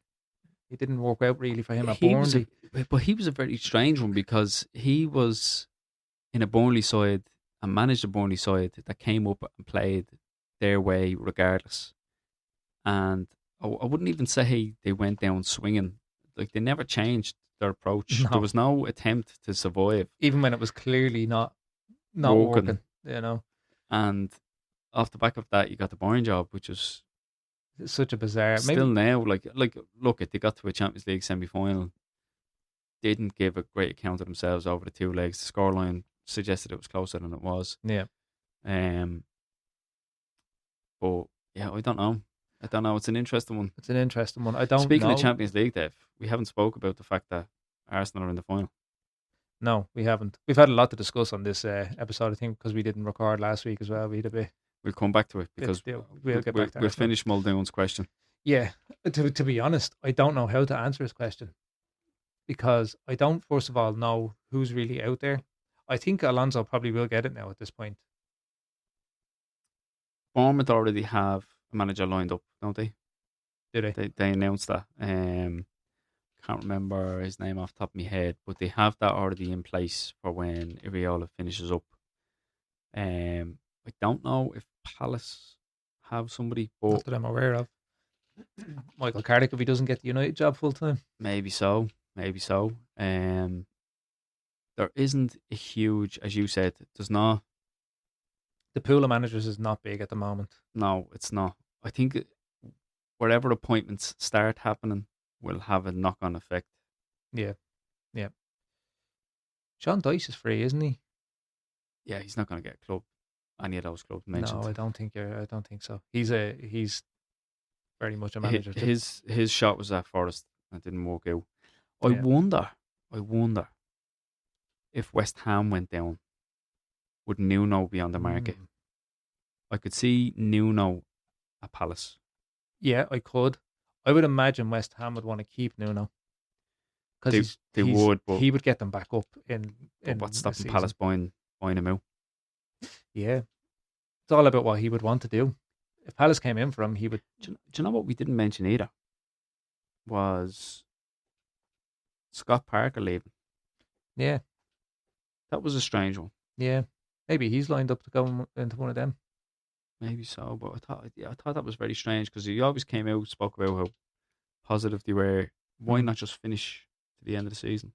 It's a strange one, isn't Because it? the relegation was written in the stars anyway. You know Yeah. that was pretty much just it signed, sealed, and delivered. Nobody was expecting them. There was no expectation there. No, So I don't know whether it's a strange one. Yeah, I don't know. why do you stick with him that for that long? I don't know whether it wasn't clear whether I think they put it down to a mutual. Maybe there's. I don't know. I'd say they paid him out to the end of the contract. Yeah, Although mutual terminations tend to be everybody just walks away, yeah. don't they? So I don't. Yeah, but I don't know whether that was whether he approached them, they approached him. Oh, I think it'd be very strange knowing that they were going to get relegated anyway. Mm. Unless it just wasn't working And the out. fact that they were still showing up and playing football, they were still playing for them. It's not as if they were going out and getting whipped every week. Yeah, I don't get it. I don't. I didn't. I It's thought a it was very one. strange. Yeah. Who else should we be looking at? managerial wise, like do we think, as you said, those the likes of Bournemouth, Palace getting European football? Changes to who's available to them, but then there's no one available. Do you know what always throws a spanner in the works as well? Tournament summers. That's true as well. Because you could have a coach in a World Cup Yeah, brings a team to a fucking semi final they weren't meant to get to. yeah, like Iceland Yeah, and exactly. Helmgrimsson. Yeah. You never know. And maybe, although you can't really afford to hold out if you're preparing for a season where you're going to be going into Europe. Some of the clubs are already on tour while the World Cup's still Yeah. finishing up. So you can't be holding out if you're just say going into the Conference League or the Europa League. Those tournaments start quite early. Yeah, like even with the Premier League, like it's mid-August, second week in August. Premier League's back up and running. Sorry, I talk about those competitions starting quite early. I'm talking about their qualification phases. Yeah. So yeah, no, but you've got that as well. But I'm just saying, even as because we're touching on the Premier League here, like yeah, for those managerial appointments, like you don't want to be putting someone in there 2 weeks before the season starts, midway through some sort of a tour. no. It's not ideal. Tell you what we'll do. Yeah, we'll throw it to the listeners. put a poll up, Dave. Cool. Oh, yes, put a poll up. I will stick a flag on it. Yeah. Yeah, no, that's a good one actually. I'll put a poll up there, and I'll take a look at some managers that are available, especially in the Chelsea perspective. Who do you think would you like to see go in there? But yeah, I'll throw it to the listeners anyway here as well. If there's anybody you think would go into any of those three jobs, Chelsea, Bournemouth, Palace, who would you like to see? Who do you think would go in there? And who have we missed in this conversation? If you're Xabi Alonso, are you more tempted by the likes of a Palace and a Bournemouth because of European football? Or are you just going to Chelsea because it's Chelsea? Interesting. That's the decision he has to make. Living in London, you get that with Palace as well. Get that with Palace as well. Not so much with Bournemouth. Not so much with Bournemouth. Where are Bournemouth based? Is that where are they? They're southeast, are they? Are they? Coastal? Well, no idea. Or am I mixing them up with Brighton? I think that's Brighton. Brighton, Brighton are definitely seaside. I thought Bournemouth was seaside. They're definitely south of the country as far as I know. Not sure. Anyway, my British geography isn't geography. Yeah, it's not. My math's not mathing. Yeah. So yeah, listeners, Chelsea, Bournemouth, Palace. What manager do you think should go in there, and who would you like to see go in there, and who have we not covered? Yeah, and thanks to Muldoon for your question as well.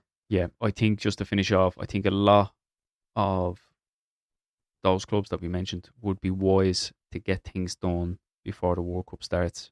Yeah, I think so. Get them in nice and early, get them in the door, give them a summer to get ready, start going through potential signings, outgoings, all that sort of stuff. Yeah. If I'm head of the board, that's what I'm advising. Give them time to bed in. Correct. We shall move on, Dave. So, Gav, moving on to Premier League after an hour and 23 minutes of... It's been a long one, Dave. I'm exhausted. We're going to have to do rapid fire round on this one, speed through it. Think so. So, right, we will start with Saturday, right? First game of the weekend, Liverpool at home to Chelsea, 1-1 draw.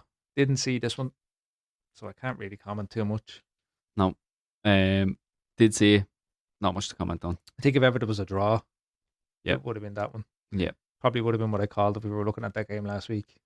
Yeah. Anyway. Next one up was Brighton at home to Wolves, 3-0 win. Yeah. Yeah, probably would have called that one as well. A 3-0 win to Brighton, sorry. Should have specified. We all knew, Dave. Yeah. Next one up was Fulham at home to Bournemouth. Fulham lost. Fulham doing Fulham things. Just, so inconsistent. But Bournemouth, again, continuing their good run of form. Just don't seem to be able to be beaten at the moment. No, finishing very strong. Which is great news because they play City next week. Yeah, that could be banana skin. Could be. If we... Well, we'll get to that. Next one up, Sunderland at home to United, 0-0. Did you watch it? Less said about that, the better, Dave. Just shocking. Yeah, shocking. Lads are checked out. Didn't see it, but I did watch the next one, which was City comfortably beating Brentford 3-0. Say comfortably. Yeah, I was about to correct you there. Yeah, Was it was like comfortable in the end. yeah, Comfortable in the end, but it was a little bit sticky for them for a bit. they're gone back and resorting to, because they went through a good patch there where they were really looking like they had the bit between their teeth. Yeah. They seem to be falling back on like individual moments again. Well, Like the last 2 weeks with Doku. If it was not for Doku, the league's over already. Yeah, I think. it's still not fluid with City. Like prior to Doku, it was Nico O'Reilly that was coming up with the goods. Do you know what I mean? Like these little individual moments, but like there was a moment in that game, Haaland's goal. No, I'm mixing it up with the Everton game the week before, am I? Where they were doing nothing for long periods of the game, and very simply from the kickoff, Cherky picked the ball up and played a through ball right through the middle of the defence for Haaland to run on. And I'm like, why are you not trying to do that all the time? Yeah. Like, it was the Everton game, because I remember, because Tarkowski was stuffed. Like, and you're looking at the pace in that Everton back line, you're like, how fast Haaland is, how good Cherky is on the ball, you pick a pass. You'd be looking for that all the time. Instead of this pass and side to side, trying to take on the wing backs, get a like Doku cutting in, Semenyo on the other side. Yeah, I don't know. Can I just say, I think they overcomplicate it sometimes. if I was a professional footballer and I had to play against Cherky, I'd see a red card because I'd just go through him with 2 He's feet. a wind-up merchant. I'd go through him with 2 feet. Do you know what we should do? I was only thinking this the other day. I was actually watching the Tottenham game last night, looking at Richarlison, and I was thinking we should do a list of like the biggest wind-up merchants, like the top 5 least likable players in the Premier League, because Richarlison has to be up there. We could do current and previous all time. Yeah, I think, and Richarlison will probably be on both fucking lists. Probably, yeah, yeah. He's that like. Yeah, I'll tell you what, we'll do that. We'll line that up for next week, will we? Yeah, maybe do like an end of season rundown. Yeah, similar to the Christmas special. We'll line that up, and we'll actually ask the listeners as well if anybody's listening who wants to put in their list of 5 all time and for 5 this season. Yeah, wind up merchants, absolute wind up merchants. Like there's a few of them in there. That's good. There's a few. I never liked Graham Lassalle. I know. Yeah, for a long time, Pickford, Dean Henderson's another one. Can't stand them. Yeah. I'll tell you, we won't do it because we'll have it done and then we won't have it for next week. Yeah, I'm just giving people an idea of where my mind's going with it. Yeah. Right, we'll move on to Sunday.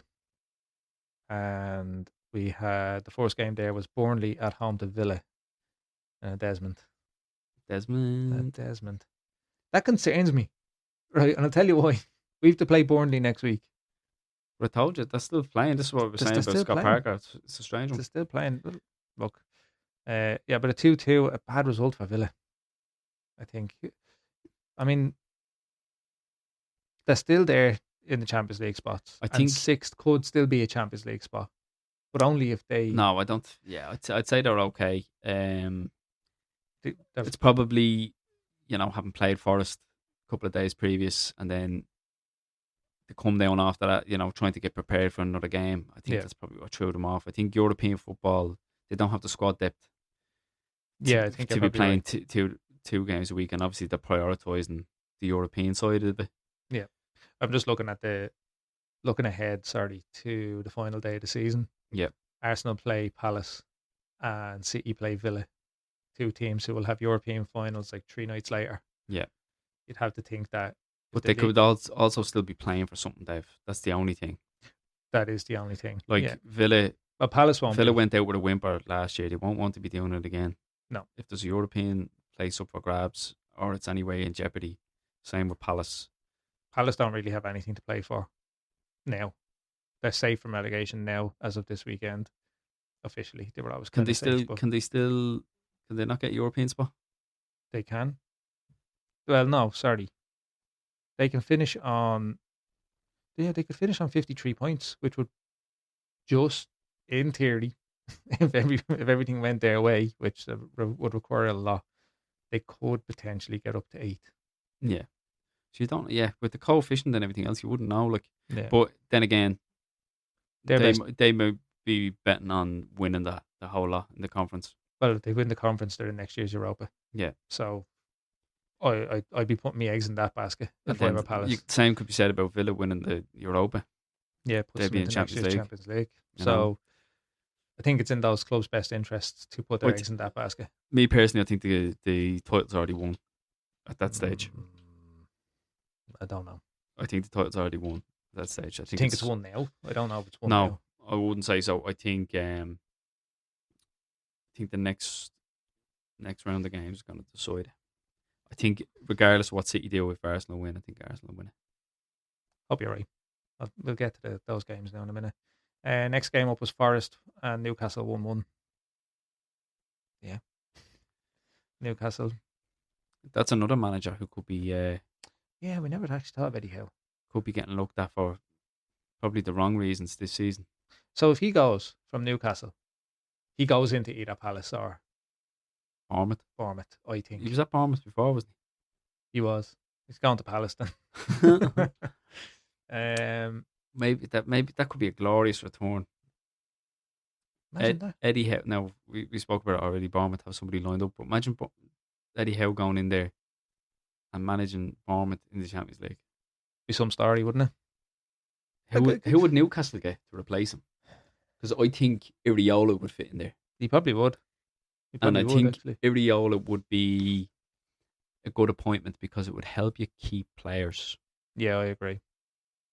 There you go. I think a lot of we got to it, Muldoon. We got there in the end. In the end, we got to it. I think if Eddie Howe moves on, Iriola goes into Newcastle, and I think it would definitely help Newcastle hang on to that midfield core. Yeah.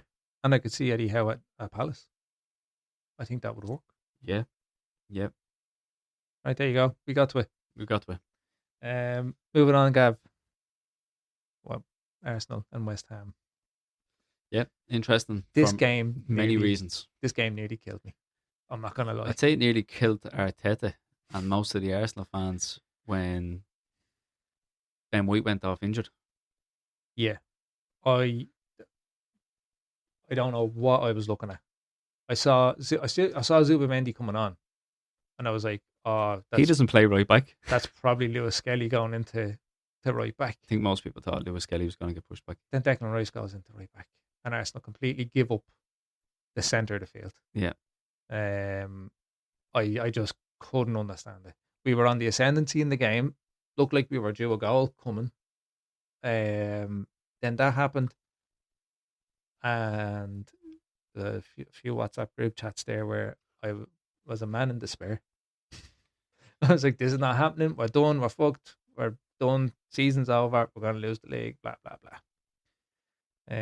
You're a fickle bunch, you Arsenal fans. It's not that. We don't. But I get it. I was watching it, and it just baffled me. I think it baffled most people. I think it was just one of those in the moment you're kind of going. I think Arteta was reverting back to type there, where he was like, "I need to cover that position. That's a really important position, and I don't trust anybody else to do it." But Declan's like the consummate professional. Yeah. So I'll put him in there. Yeah, but he struggled. He did struggle. It's not his position. I don't think I've ever seen him play right back. Like it wasn't just that Arsenal struggled collectively in the midfield, which is did, but him in that position, he was getting overrun constantly. For someone as fit and athletic, and as aware of the game as well, which surprised me. Like Declan Rice does strike me as you could put him anywhere in a back line or a midfield. Yeah, and he'll do the job. But the problem was he was naturally gravitating higher up the pitch. Yeah, and then getting caught out of position. Then, yeah, it just didn't work. And luckily, Arteta made the change fairly quickly in the second half to. And Zuba was subbed. A player who's already struggling for a bit of confidence at the minute. Won't help him, but I think someone said it. I think it was Gary Neville maybe said it in commentary. Said it's easier to kind of put your arm around the player the next day and say, "Look, I got that wrong, my fault, blah blah blah," when you win the game. But had Arsenal have gone on and lost that game, I don't think anybody being in a position to. You would have to say as well, Arteta's man management seems never to have been called into question, with the exception maybe of Aubameyang a couple of years ago, but and Ozil. And Ozil. but looking at that, you would probably say he was on the right side of that. That both of them were in the wrong. No, Would you agree? absolutely, yeah, yeah. So I think he's kind of earned the right to make those decisions, get them wrong, but he seems like somebody who would put their arm around you and Interestingly, you say hold that his hands about up. his man management. Did you hear his comments about Lewis Skelly?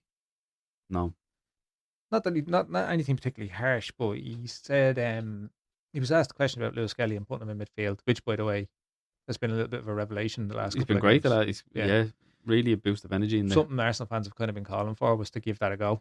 like United with Mayo. Yeah, and it seems to be working out. And I don't think he's actually going to lose that place now for the rest of the season. But he did say, he said, it's been tough for Lewis. He said, and I've been harsh on him as well.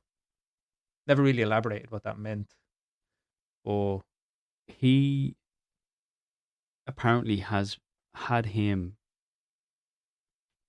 training constantly in midfield, right, waiting for the moment to give him his opportunity. yeah, So I'd say he's been harsh in terms of restricting his minutes, working hard on him in training yeah. to get him to the point where he was able to just step in then Well, I tell you, and give he's the performances he has done the last couple of weeks. he's kind of. I wouldn't like to say he's single handedly turned us around in terms of the way we've been playing, but he's been a big part of it. Ball progression is much better than Zubamendi's. He's not playing left and right passes. He's trying to turn and get balls forward. And It's mad how slight changes, or changes in personnel can inject something different, a new lease of life into a team. Because Lewis Skelly's done it, the return of Saka has done it. yeah, You see how much better Odegaard plays when yeah, Saka's on the pitch as well. 100%. Yeah. Do you know who's been a bit of a resurgent player for us in the last couple of weeks as well? Has been Trossard, who hasn't had his best season for the club. So that's first 20, goal in first goal in 25 games. 25 Yeah, games. What yeah. a time to score. What a time to get it. But he's been kind of pushing for that goal for the last 2 or 3 games now. Yeah, He's been it's playing been coming. well. Yeah. Talk about clutch players. He seems to do that for us at times. Yeah.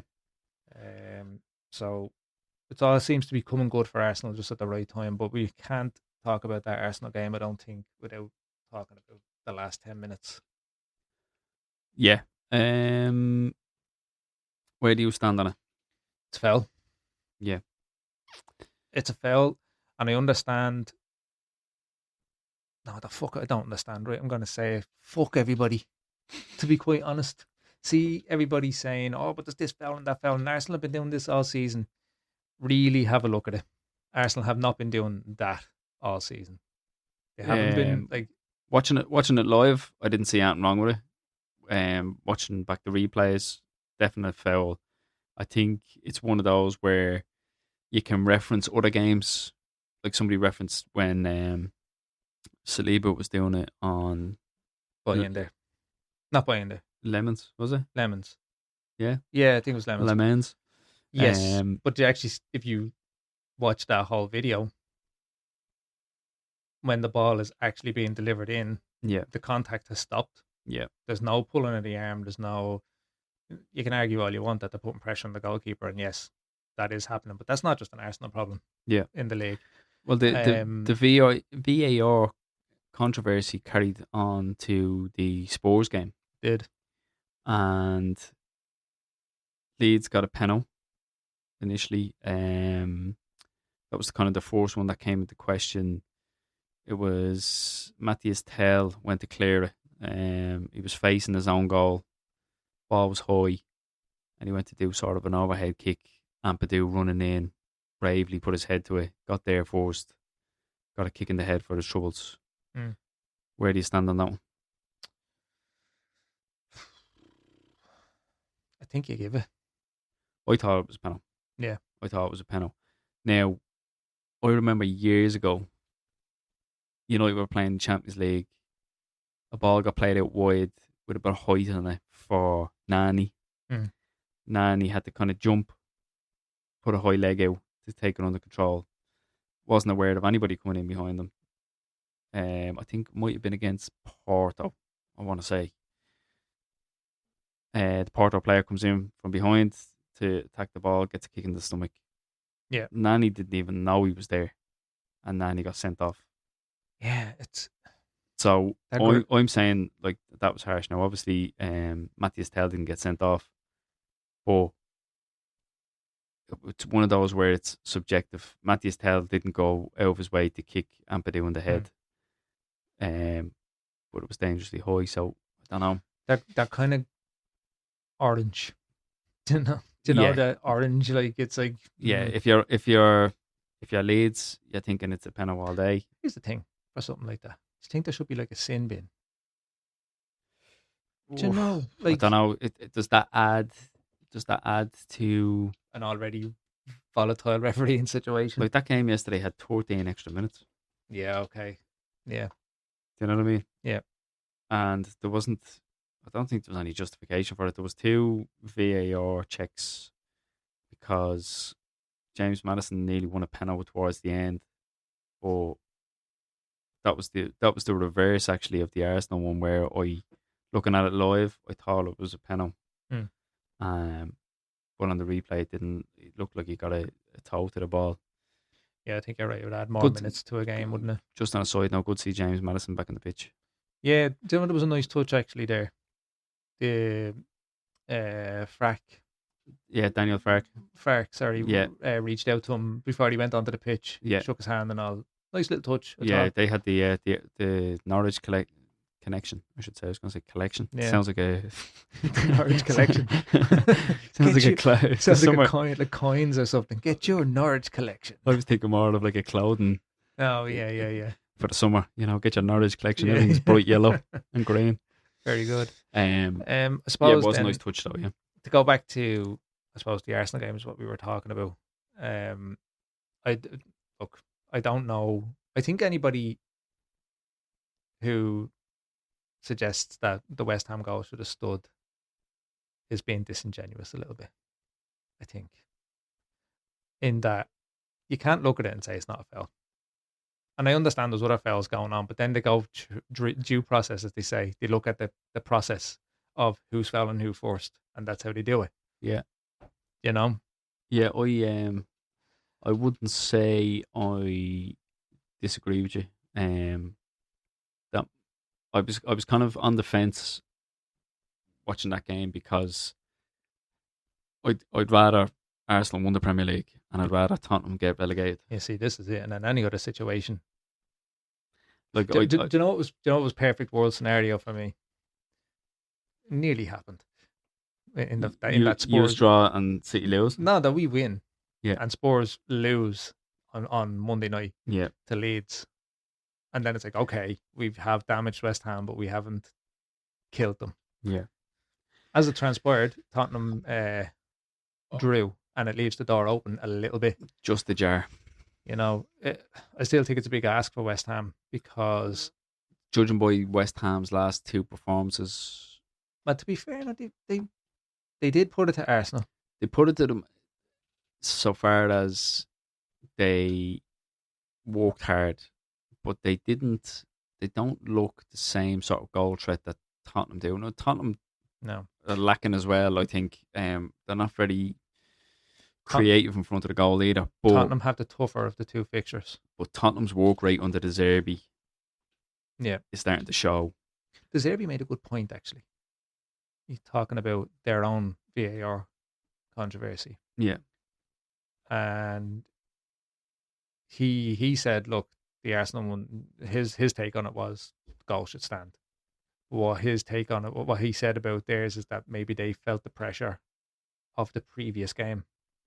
So the officials did. the officials felt the pressure of everything that had gone on in the Arsenal game, given that there was already a massive VAR controversy, quote unquote.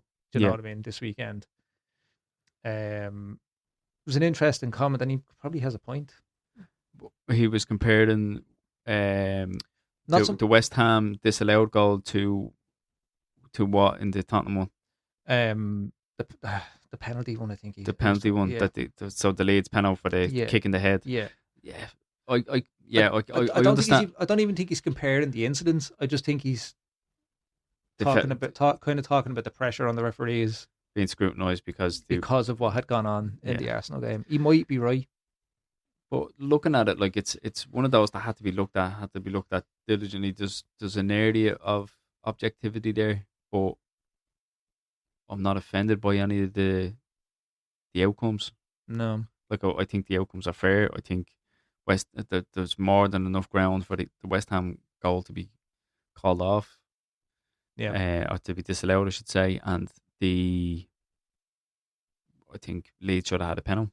It was kicking the head. It was dangerous, high full. You know, you can see it going either way. You could say, no, it wasn't intentional. You could do a drop ball. You could do whatever. Yeah. There's workarounds, I'm sure. But maybe it is the case. But we've said on here a few times, and we're not going to get into it now because we're now in 45 minutes into recording, but we'll have a conversation about VAR someday on here. Yeah, you could go on about it all the time. Just get rid of it. Goal line technology. Like I say in who was it that's somebody scored last night? I think it was Calvert-Lewin, and it was the skin of his knee offside. Like his kneecap was offside. Yeah, I hate that. There was one about 2 or 3 years ago. I can't remember. I remember being in the pub watching it, and it was a Liverpool and Wolves game, I think. And I think the Wolves player was offside by like a fingernail. Yeah, it was literally the hand was out. I'm doing this here on an audio podcast. I'm sticking my hand out, but like it's literally the line was drawn on like the fucking fingertip. Yeah, that's what it was like on Calvert-Lewin's knee. And you're thinking, like, if somebody has small feet at the end, better advantage. To me, that's not offside. If you don't score with that part of your body, that should it count? Do you know what I mean? I know. Like, if he didn't need a ball in, who cares if his knee was offside? Who cares if his knee was offside? He scored with his foot, which was in line with the defender. It'd be interesting to see when Arsene Wenger's offside rule comes in across the world and everybody's using it. The daylight one. Yeah. Don't know, just go back to goal. You can see the headlines, can't you? The headlines, can't you? Daylight robbery. Daylight robbery, yeah. Fucking shit. But yeah, I don't know. The difference is night and daylight. Exactly. That's what we're going to be getting into. Punditry. Punditry. Nice. See what I did there? Yeah. I'll give you that. I'm here all day. Right, so Wolves, Spurs and Leeds 1-1. Yeah, great. Moving on. Doors still well wide open for either of those two teams to go down now, West Ham or Spurs. We'll just rapid fire the weekend, Gav, will we? Yep. Get this out, get this done and dusted. So Friday night we have Villa at home to Liverpool. Yes. Kind of a smells like a draw. It does. Both teams on 59 points. I'm gonna say draw as well. I'm gonna sit on the fence with you. Yeah. Come on over. It's comfy over here. No games on Saturday. And then on Sunday we have an early kickoff. Man United at home to Forest. Yeah, that's Forest win. Do you think Forest win? Forest are done. They've nothing to play for. Doesn't matter. They're on the beach. United are on the beach. I suppose after that right. Sunderland performance was shocking. Absolute shocking. I think. Yeah, you can't really be caught. If Liverpool and Villa draw this weekend, you can't be caught. We are on the beach. On the beach. Yeah. Bronze medal. Take it given the start of the season. Yeah, 100%. Yeah. Next up then is Brentford at home to Palace. Oh, sorry. There's a game tomorrow night. Wednesday, we have Man City at home to Palace. Wednesday, this is the game in hand. This is the game in hand. Do you know what? I'm going to sit in the fence as well, Dave. Going to say draw? I'm going to say a draw. So if you say draw and Arsenal beat Burnley, that's it. Arsenal get to win the league at home. Yeah. I'm going to say draw as well. A relegated Burnley giving us the guard of honour. Yeah. No, we have to win that game to. Oh, this. Okay. So even if City don't win tomorrow, we still have to win the game. So Palace will have to give you. Is it Palace usually playing? Selhurst Park, yeah. They'll have to give you the guard of honour. Oh, yeah. Little London rivals. Don't like that. So if City fail to win tomorrow night and Arsenal win the league at the Emirates, will they be given the trophy that night? This Monday night? I think they confirmed on the radio that it would be there. Would be there, would it? Mm-hmm. Okay, interesting. It would be. The Premier League trophy will be in attendance. Okay, interesting. I can see that being a bit of a banana skin tomorrow night for City. Let's hope so. So do I. Yeah, so I'm going to say it's at the Etihad though, is it? It's at the Etihad. Well, so they'll have all 10 fans at it. They will. Yeah. Next up, Mayo. Sorry. Can I do me Mayo chant? Go on. Manu, we can't play without you. And it's breaking my heart when you don't start. Manu. That's it. David. I pressed the wrong button. That was supposed to be applause. Anyway, Oh, thanks. next game up, Everton at home to Sunderland. Yes, Everton win. Yeah, I think so as well. That's the Hill Dick. It is. And Everton go to home. Sunderland. Everton Goodison at home. They have. Right. Yeah, it's an hour. You can tell we're this long into it. I know, I'm getting delusional now. Leeds at home to Brighton. Two teams kind of done and dusted now for the season. Yes. That's sorry, excuse me, I'm wrong. Brighton's still going. Brighton's still going, yeah. I'm going to say Brighton win that. Leeds are on the beach now. Yeah. Leeds are on Brighton Beach. Yeah. Wolves at home to Fulham. Draw. I don't know. Did you say Leeds, Fulham? Wolves. Oh, Wolves at home to Fulham. Draw. No, Fulham. Do you think Fulham? Are Fulham still in with a chance at something? Well, they lost last week, so which means they'll probably win this week. That's true. Actually, yeah, they're still playing for European places as well. Fuck, I'll change my mind. Fulham, you're right. Marco Silva. You've given out to me about this. How long is he going to stay at Fulham? I'd love to listen back to all these podcasts. Have I ever predicted a Fulham win? I don't think I have. I think you're secretly they're like second on the hate list after. I don't hate Fulham. I like Fulham. You like hating them? Yeah, I just don't. Marco Silva going back to Muldoon. I think he could be a manager on the move. Maybe actually, yeah. Could you see him staying in London and going to Palace? Palace, yeah. Why not? What about Eddie Howe?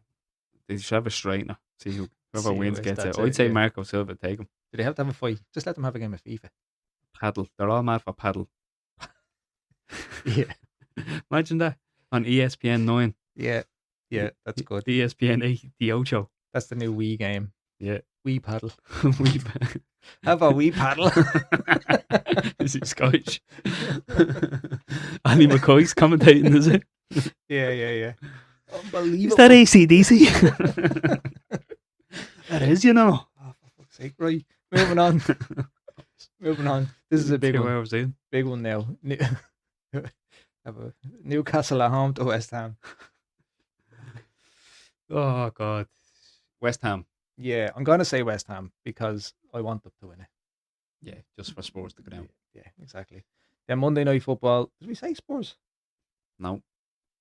Where the fuck are Spurs? Oh, they play on Tuesday night.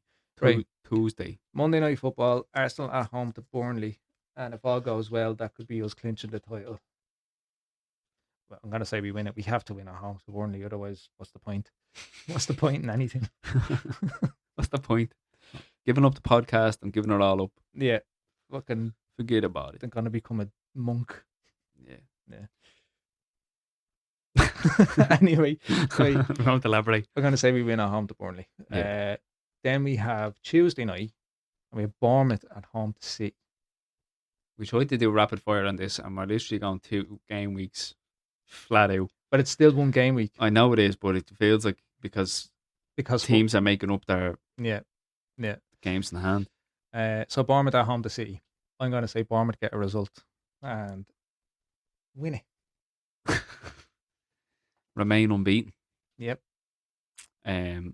Which should be enough for Arsenal. Well, that will be enough for Arsenal. Yep. If we beat Burnley and City, even if City do win Wednesday at Palace, and Bournemouth get results. Oh yeah, it will be, yeah. That'll be done, dusted. There'll be nothing to play for. Yeah. So I'm going to say Bournemouth win that game because I want them to, not because I think they will. Yeah, well, they're in form. Then the final game of what is the weekend, although this is a Tuesday, Chelsea at home to Spurs. Go on, Chelsea. Chelsea. Yeah. It's not as good as my Manu chant. It's not. But Chelsea have never been known for their chance. So no. But yeah, I'm going to say Chelsea win that. West Ham have already beaten Newcastle, and Spurs drop back into the bottom 3 just in time for Christmas. What a world to live in. Arsenal on top and Spurs going down. There is still another game week, but we'll get to that next week. for now, I think we should probably wrap up the podcast, Gav. Yeah, you're going to have some amount of editing to do, Dave, because we can't put out an hour and 55 minutes. I am editing fuck all. The poor listeners will be as sleepy as we are right now. If you've gotten to this far in the episode, thanks very much for listening. If you've gotten this far, you're doing better than us. We're dozing off. So, as usual, all the socials, anygames.ie, anygames.ie across TikTok, X, Facebook, Twitter, or sorry, not Twitter, X, Instagram. That's the one I meant to say. And the website, anygames.ie, if you want to get yourself involved in any five-a-side, any of that, get over there, get shout, and we'll shout you on the socials. Thanks very much for listening, and God bless. Dave's falling asleep mid-sentence. Yeah. We'll see you on episode 30, folks. Good night, and God bless.